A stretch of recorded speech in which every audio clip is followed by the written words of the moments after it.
You're listening to TG1F, an F1 podcast with Kate and Nicole. We're your hosts. I'm Kate. And I'm Nicole. And this is our show where, you know what? Let's do something a little different.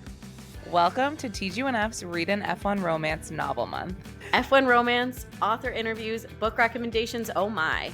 Join us for a month-long celebration of F1 romance authors and the stories that get our hearts racing. Because while F1 drivers are filling their shelves with trophies, we're filling yours with F1 romance novels. Who are we talking to today, Kate? Turn the page and find out.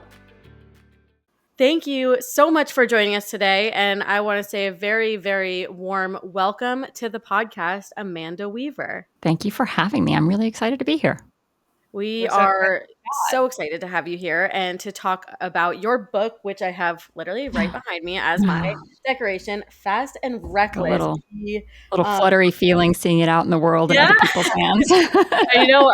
I've been like unpacking. I mean, I keep saying I moved recently, but I moved into this house like 4-5 months ago at this point. But I'm still like starting to slowly unpack. And I'm putting out all my books, and I was like, this is a perfect one to have behind me today. So such a pretty cover, isn't it? I think they did such a great job with the cover. They did. I'm gonna hold it up for everyone. I'm so obsessed if you're with watching it. on YouTube, I love it. It's so nice. Like looks so good next to all of my other books.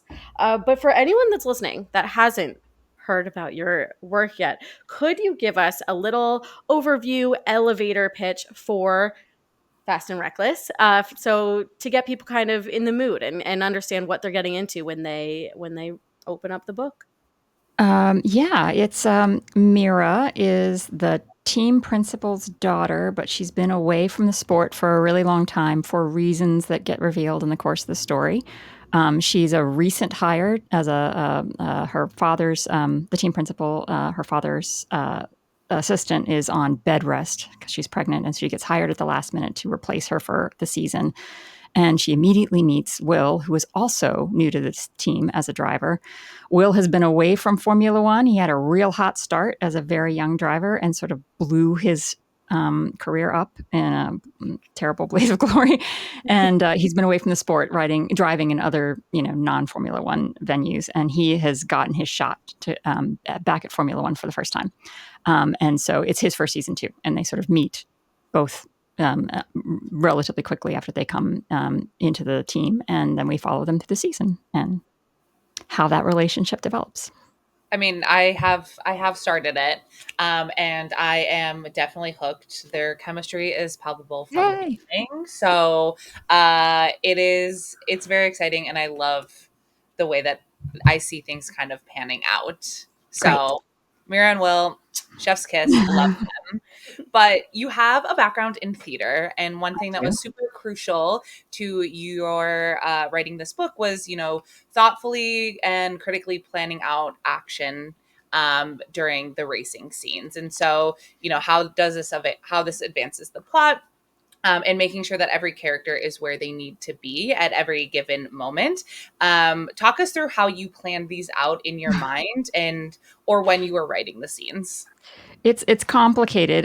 There's no racing scene that's in the book just so they can get in the cars and drive fast. Every racing scene is where it is to advance the plot in a very specific way. So I go into the scene knowing what needs to happen dramatically. Usually there's something personal that needs to happen. These two drivers have to mix it up on the track in some way.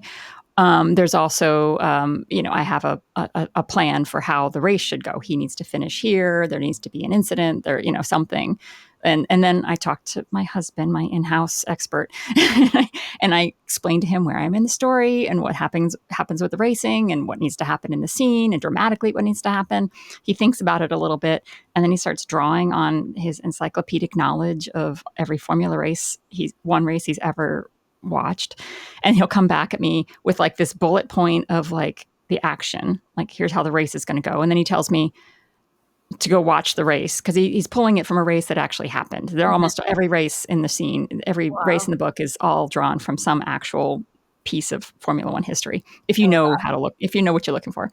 And so he'll say, go watch Valerio Bottas in Hungary in 2021. And so I go watch that on YouTube, and then I read what he wrote, and then I have to rewrite the entire thing. Oh my gosh, you guys, you saw and then he reads it for me to make sure I didn't lose anything that was critical.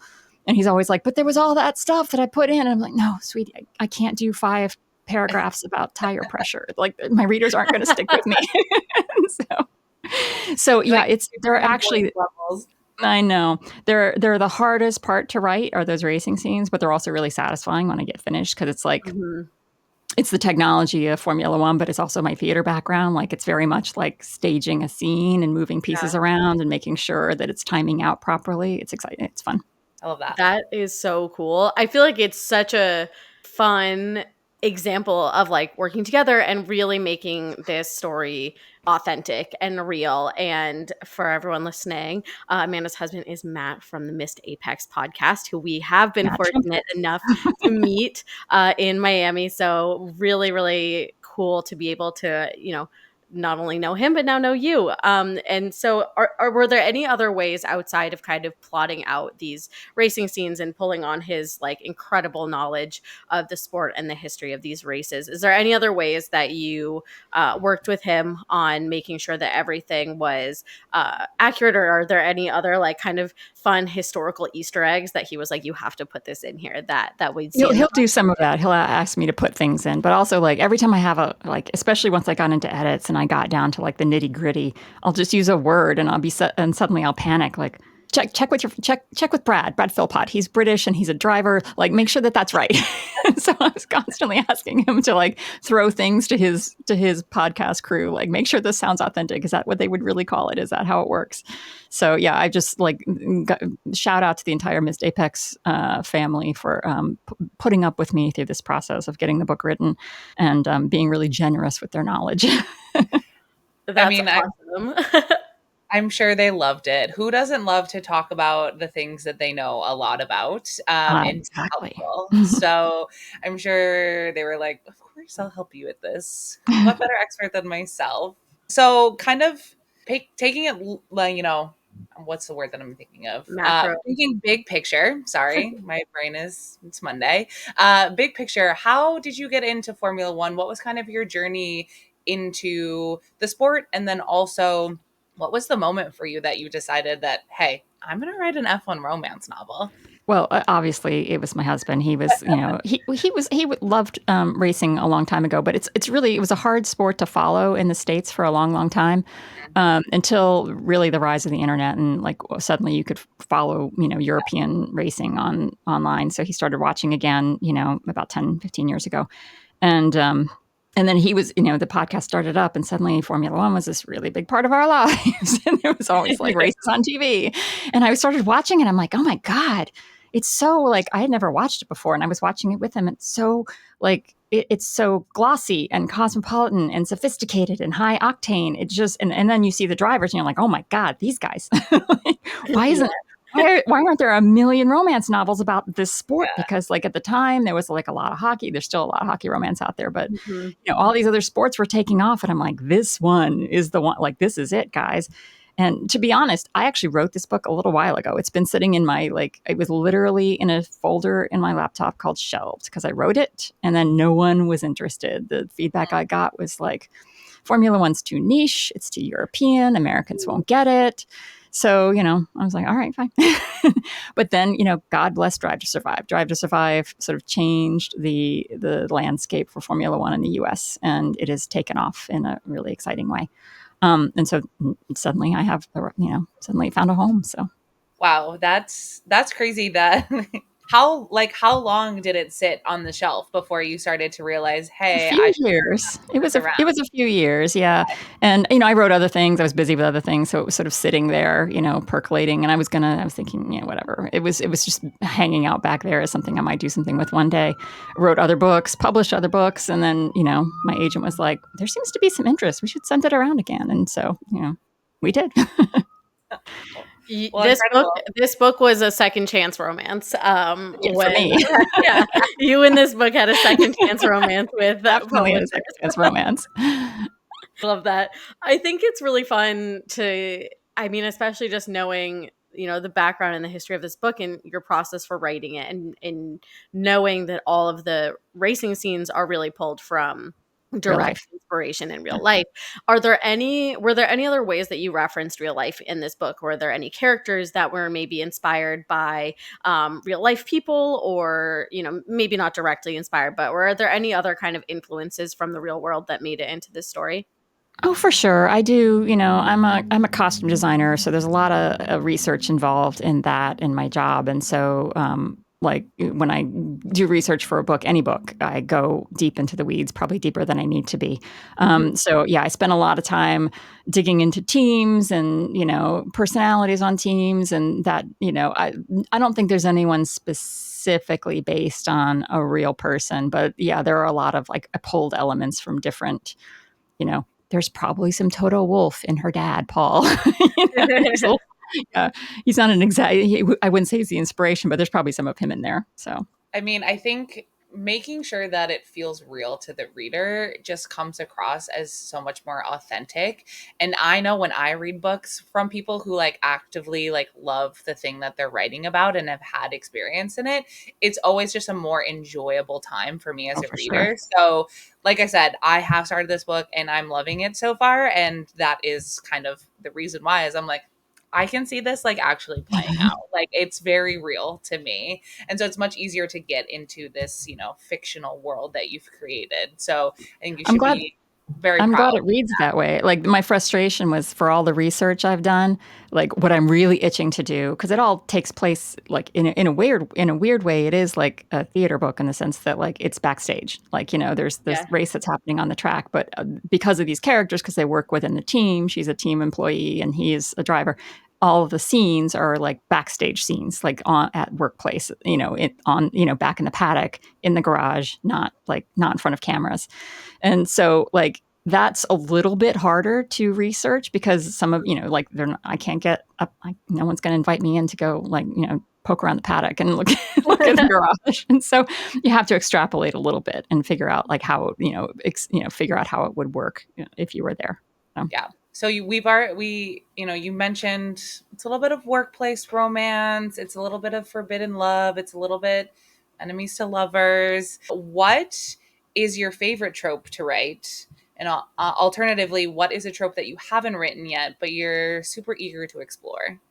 It's not in this book, but my favorite trope to write is second chance romance. I love doing that. I love like cooking up the most amazing young love and then, tearing them apart like a Taylor Swift song and then, figuring out how to bring them back together down the line. That's really fun. I love it. And then what have I not written that I would like to do? Oh, there's so much. I mean, like romance, you could just write forever and never write all the books you want to write.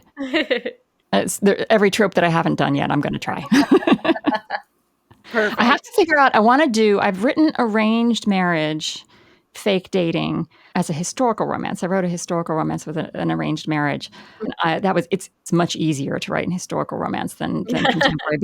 But that's one I would really like to tackle is like how to make that, because for me it needs to feel really believable emotionally, and I would Mhm. love to do an arranged marriage or fake dating contemporary. Love it. Love that. And okay, so you wrote this book. It was put on the shelf for a little while. It was brought back to life because the interest was growing. Do you have any more plans for future F1 novels and kind of Oh, putting yeah. this hat back on? Yeah? Yeah, this one is book one of two book series. It's called the Racing Heart series. And the second one, Kiss and Collide, I just turned the draft in a couple of Oh, weeks ago. So, yeah, I had a lot of fun writing it. It was nice. so fun. Now, Okay, one exciting. is that follow the same characters, or is it a new set of characters in the second book? The female main character is heavily represented in Fast and Reckless. Violet, her best friend, who Yeah. works in the PR department. She's our Okay. heroine for book two. Her guy has a brief cameo in book one before Okay. he shows up again. So. Okay. As someone that works in PR, I am such a sucker for like an F1 novel that has the publicist as the main character. I'm like, oh, this is about me. Actually, I'm right in it. So Self can't wait. insert. It's very personal Well, for me. she's got her hands full, poor Violet. In book one, Lennox is meant to be like the best team on the grid. They're really great.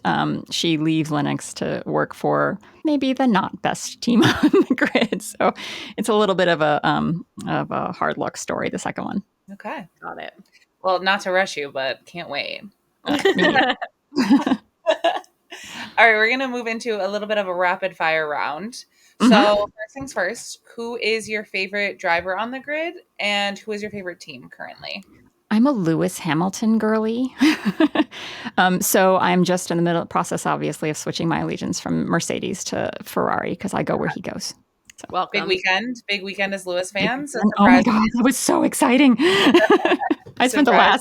last six laps of that race basically like standing on my couch, and then So, it was exciting. And then being sad and then being really And then happy being again sad, and later then on. being excited again. It was a roller coaster for It was a sure. roller coaster of a race. Watching Lewis like lead a race again, I'm just so happy to see him back there. I'm like, this Yeah, is like it felt so wrong to have him be in that position for so long that I for was like, so long. seeing Lewis lead a race just feels right. Like I feel like, okay, the timeline is coming back to neutral. Everything is like the timeline is cleansing. We're back. Nature is healing. Lewis is Lewis is leading races again. Like it's gonna Want be to see okay. him win that one more championship. I no. So I'm really hoping it's with Ferrari. feel good about it. All right. Second question is outside of Formula One, what is your favorite book or book series that either you've ever read or you've read recently? We'll accept either. Give me 1 second to think about this. Yeah, it's a I'm one loaded of those people. I'm one of those readers that like I'll read a book and go obsessive about it, and then like you ask me like what was the best thing I read recently, and my brain just goes blank. Can't even think of a when single Me thing. read people ask books? Have you I like, ever? "What's your favorite movie?" and you're like, "I've never watched a I've never movie." seen a And they're movie. I don't know what you're talking about. yeah, I'm like, "What's a movie? I've never heard of that." I think probably the most recent book that I absolutely just fell in love with was Kate Claiborne's Love Lettering. I don't know if you guys have read that one, contemporary romance set in New York. It's just her; she's a fantastic writer, and it's just beautifully written, and it's set in New York, and it was great. I just loved it. I am looking for a contemporary romance to read right now. She So, is. She knocks it out of the park. okay, Oh, I have a perfect. second answer. And it's a Okay. series too.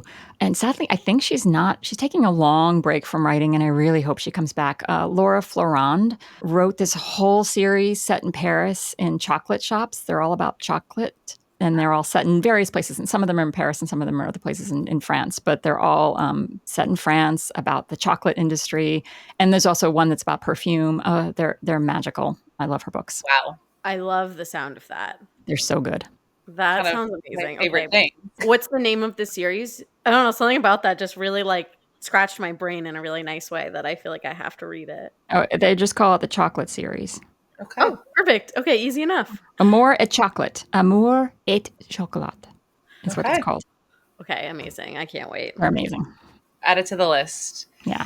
All right. And last and final question. Are you familiar with the show The Amazing Race? I know of it. I don't think I've ever watched it. Okay. But you know the concept is you partner up, you got to Partner up travel around the world and do travel around the world. competitions. So, out of the characters that you've written in this book, who would you choose to be your partner on The Amazing Race to set you up to win $1 million at the end of the season? I'm going to pick Violet, the best friend, because she is smart, savvy, and ruthless. More ruthless than me. So she'll make the hard calls. She'll do what needs to be done. It's so fun asking this question, and a lot of people are always like, "Oh, I'm picking the character who like I wrote that's like not like me at all."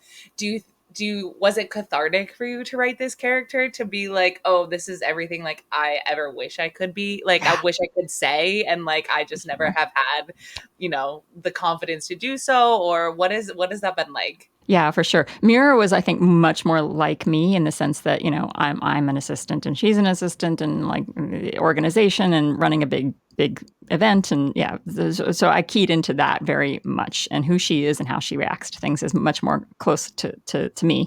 But Violet was great because she's just her friend is like I said, ruthless and I don't want to say lacking in morals, lacking in scruples. She sees the goal and she'll do what's necessary to get there. And she's not really fussed with what happens along the way. I love it. We all need a friend like that. I know. She was fun to write. I love it. Well, Amanda, this has been so much fun. Thank you so It much for was. joining us. I want to kind of hand the microphone metaphorically over to you to let everyone listening here know where they can find you, where they can find your work, and anything else that you have going on right now that you want people to know. Sure. You can find the book wherever you buy books, ebook and print. However, Barnes and Noble is providing an exclusive 25% off discount code for listeners of this podcast. If you want to pre-order, the code is FAST25. Fast 25. We'll include it in the show notes. Don't worry, Yep. everyone. And the book is out September 10th. So, All right. So by the time this comes out, it'll be just like a short right month around the away. corner. Yeah. It'll be right around the corner. It's Incredible. coming. Well, Amanda, thank you so much for joining us on the pod today. Thank you so I much hope for having me. we, get the opportunity to meet you in real life at a race soon. But until then, we'll see you on the internet. We'll see you on the internet. Bye. Thank you. Bye. Thanks so much for listening to this episode of TG1F, an F1 podcast with Kate and Nicole. If you like what you heard, don't miss out on the fun between episodes. Keep up with the chaos on Instagram at 2 Girls 1 Formula. That's spelled out TWO girls numerical 1 formula. And check out our website, 2girls1formula.com, to shop cute fan-made F1 merch. See you next week. But like we said, in the meantime, we'll see you on the internet.